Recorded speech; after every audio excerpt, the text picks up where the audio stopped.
Hey everyone, this is Jimmy for the Barger Beat. Been a pretty good couple days. First off, I got married yesterday, so that's pretty exciting. You'll see now, not just my girlfriend slash fiance, but now my wife on this here channel. I'm very happy. My daughter is very happy, her new stepdaughter, and so we're gonna go from there. The future is definitely looking bright. I'm very happy, very well loved, and very lucky. So I just want to say I love you, Billy, and I look forward to the rest of our life together. And in order to have a long, healthy life, it's time to get down to brass tacks about health. I was raised in I was born in '75, raised in the '80s and '90s, and learned about the high cholesterol phase. That was when the big thing was low fat, low calorie diets, and it was just crazy. The shiny, silvery jogging outfits that my dad and my stepmom had when I was a kid, to help them lose weight, all those silly little fads. But what I learned was always important was you got to keep your cholesterol down. If it's 180 or above, you're looking at, you got a heart attack level. I grew up watching Johnny Carson and David Letterman. I was as much respect I have for Johnny, I do. If Dave was a little bit more my favorite, but he was going through a phase where he said his cholesterol was like something 280 or too close to 300, and so they had to give him on medicine and get down and change his diet and stuff like that and get healthy. So all in my head, I'm thinking, high cholesterol is so important, and so cut to 2016, I end up in the hospital. I had lost a considerable amount of weight, but I was still having high blood pressure, wasn't taking medication, was smoking cigarettes, and drinking occasionally as well, and it all caught up to me. Ended up in the hospital for a week. Heart failure, lungs were 20% filled with fluid, slight kidney failure, blood pressure was up through the roof, my heart rate was 125, staying steady at 120, 125. So everybody, I was 40 years old, 40 years old, and they're like, what? You're way too young for this to be happening to you. Of course, they think I'm like a crackhead or cokehead or something. They check my blood, and that's not the case. And then all of a sudden, that's when I start getting doctors asking me what's going on in your life, and then talking about stress. And stress was the huge factor, but also just not taking care of myself when I already had an ailment of high blood pressure, genetically. And so one of the first questions I asked the doctors, the several different ones that came through my room that week, what about my cholesterol? Don't worry about your cholesterol. That doesn't matter. I'm like, well, what's my number? What do I have to get it low down to? Don't worry about it. They brushed it off like it wasn't anything. But when I left the hospital, they put me on medication that included a cholesterol lowering statin, as well as blood thinners to try and help with thinning my blood or whatever, because of thick blood with the high blood pressure and stuff like that. I have my own personal opinions about those things. Those two medications, blood thinners and statins, are two of out of the five most dangerous pills you can get prescribed to you. Of course, opiates are on that list as well, so think about that. Blood thinners and statins are on the list of opiates as far as the most dangerous. Anyways, do your own research on that. There's a funny little thing on a phone and internet called Google. It's got all your answers there, both sides, and you can weigh the options and research on your own and make sense of things, or try to make sense of things, or ask questions and create these things to maybe put it out there. I do want to get back to what this video is about. It is a reaction video to my favorite podcast out there, Joe Rogan Experience, and this one was number 1175, involving Dr. Kahn debate. Dr. Kahn v. Kessler, and Dr. Kahn is a doctor who's been a vegan, been practicing veganism for 42 years, and he's a cardiologist as well. Maybe used car salesman on the side. You can make up your own mind with that one. I really tried to get through the rhetoric with him, but I'm glad to know the next episode was Joe has someone. Chris was great in 1175. I'm looking forward to 1176. Keto versus no keto. These gentlemen, at least both of them, seemed like they want to get down to, get all the nonsense out of there and things. The problem I had with Dr. Kahn was a couple things. I could get past his ridiculous, like I said, used car salesman mentality or persona, but the fact that he was perpetuating the lie that Chris Kessler was continually correcting him on. Dr. Kahn kept going back to surveys, studies, and shit like that from the 40s, 50s, 60s, and 70s and 80s. Can't even go to those. It's getting in the 21st century because things have changed. With the cholesterol thing, one thing that wasn't brought up to try and shut the doctor down, Joe, you know about this as well, is how the sugar industry bribed those scientists and doctors into saying that saturated fats and high cholesterol was the cause of shit instead of sugar. That wasn't brought up once. There's another thing I'm going to bring up later that wasn't brought up once that really pissed me off. But nonetheless, the doctor kept on propagating the myth now that high cholesterol causes heart attacks. And so for the last 20 or 30 years, they've been giving us lowering cholesterol pills, when in fact, according to the American Medical Association, where I read this about a year ago, they're stopped recommending that. That's why my doctors said forget about it.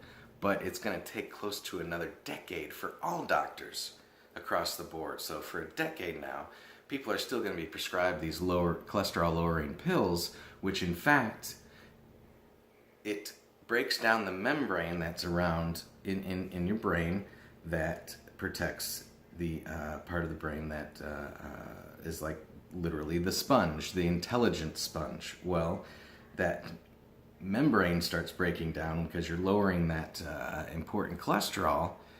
It makes you stupid, makes you docile, makes you, easier to manipulate. Think about it.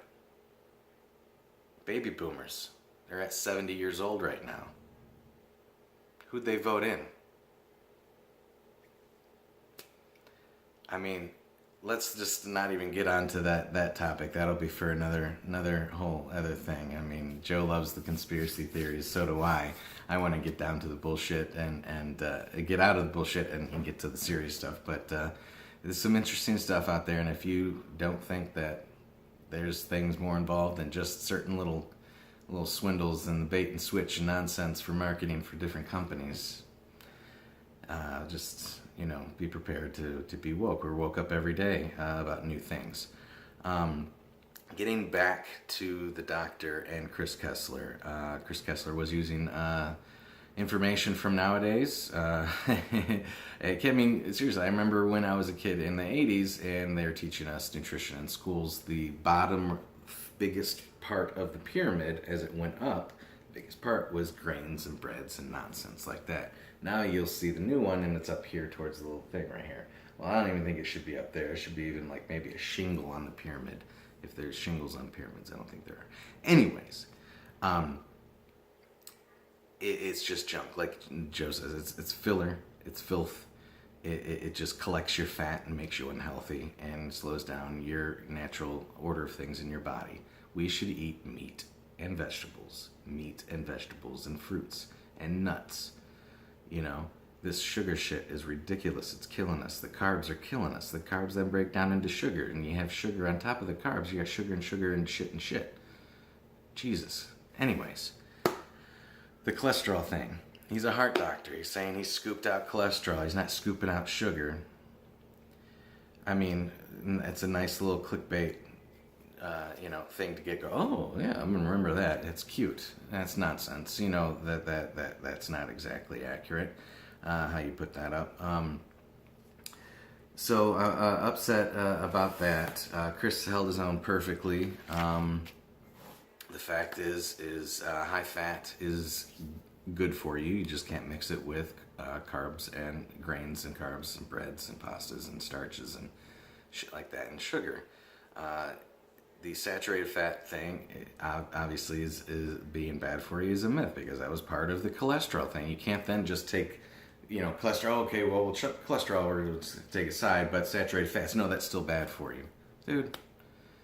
Really? I think, as you'll if you watch 1175, you'll see Joe just getting more and more tired of his bullshit. And from a dude from Detroit, I just want to slap him in his face. It's like, don't, seriously, man, this ain't morning radio you're getting on. It's horse shit. And I think Joe let him have it. And took care of business. And the next day, Joe, got some good people. I'm assuming, of course, it was 15 minutes in. I said, no, got to stop this and start, working on this vlog and get this information out there. Anyways, this other thing that really upset me, they kept going back to towards the end of the 3+ hours, going towards bringing up low carb diets and how it's helped with diabetics and the breakdown insulin in your body, yada yada yada, and brought up the ketosis, how it creates ketosis and ketones, and that's when the doctor then brought, we got that debate. That's a whole other thing. That is a whole other thing. But you guys don't understand, something that really disturbed me was that during that entire time, you guys talking about this, about another doctor. He was a cardiologist as well. And he had been talking about the high-fat, low-carb diet since the 60s. He is the pioneer of getting it out there. He's the reason why we know what the word ketosis means. Where the hell was Dr. Atkins ever brought up in this? This heart doctor, who lived his whole life, and may I add, he was old, right? You know how he died? He slipped and fell and bumped his head. And now it seems like he's erased off the planet when it comes to these discussions. From him came the South Beach diet. Not from him, but it veered off because they're like, Atkins, yeah, we're cool in here, but instead of maybe just taking all these supplements and vitamins, how about we add vegetables into it? And that's perfectly okay, and that's where the South Beach diet came, right? And then, the thing is, the dude has been doing this since the 60s, late 60s. His book was the one that was published back then and ignored. And then 30 years later in the 90s, late 80s, 90s is when it blew up, Dr. Kahn. Dr. Atkins, you remember his name? Do any of you guys remember his name? Because he saved my life on more than one occasion. Whether his initial total thesis as far as just putting, vegetables aside, or most vegetables aside, and doing supplements, that saved people's lives. Diabetics. I wasn't diabetic, but I probably was going to be. I was 322 pounds. Luckily, I was in my early 20s. But you know what? When you're not disciplined, it's easy to fight to come back, because carbs are everywhere. Everywhere. So I kept going back and forth, back and forth. This last time when I lost all this weight, if you want, you can go onto my Instagram. It's Fitness Poker Pizza. Scroll down through my life. You'll see the difference between May 2014 and present day.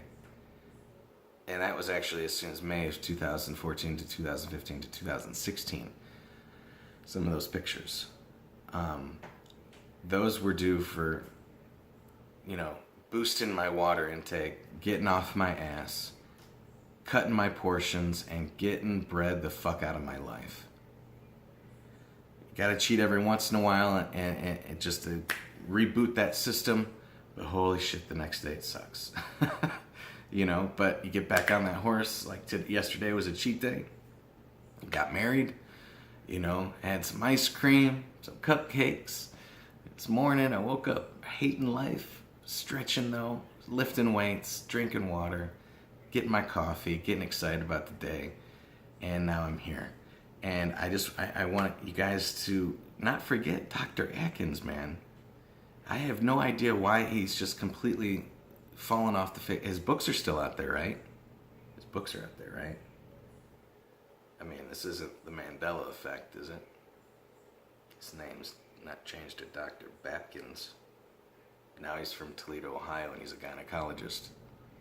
Anyways, let me know if Dr. Atkins still exists, or am I looking like a schizophrenic right here? I think whenever a discussion comes about that's about diet, low-carb diets, you gotta have him. You gotta give thanks to that man. All right. Well, listen, I think I've made my point. Also, here's the thing. You know, the doctor was going to statistics from the 50s and 60s and 70s and shit like that. You're not taking into consideration after this, in the 70s started the soda phase. The corn syrup blew up in our freaking faces, and nutritional facts, they were new when I was a kid. You didn't know all the time what the hell was in your food up until about the 80s. Maybe. I don't know, I have to Google that. Maybe you Google that and let me know. Is it the 80s or 90s when we got the nutritional facts put on the foods? Anyways, hit me up. Leave some comments, subscribe, like, share, please. You know, get us out there. We're going to be getting more videos up here real soon. I'm going to be checking out the next Joe Rogan Experience and maybe throw up my information that I had to add or praise at the same time. I'm really excited about that. Hit me up on Twitter, Fitness Poker Pie 1, at the Barger Beat as well. All right, I am out of here. I'm running out of time on my little phone. Anyways, thank you very much. Give me some reaction, comment, email me, thebargerbeat@gmail.com. Twitter again, @bargerbeat. And check out my Instagram, Fitness Poker Pizza. All right, thanks a lot, guys. You guys have a great day and great weekend. We'll see you soon on the next Barger Beat.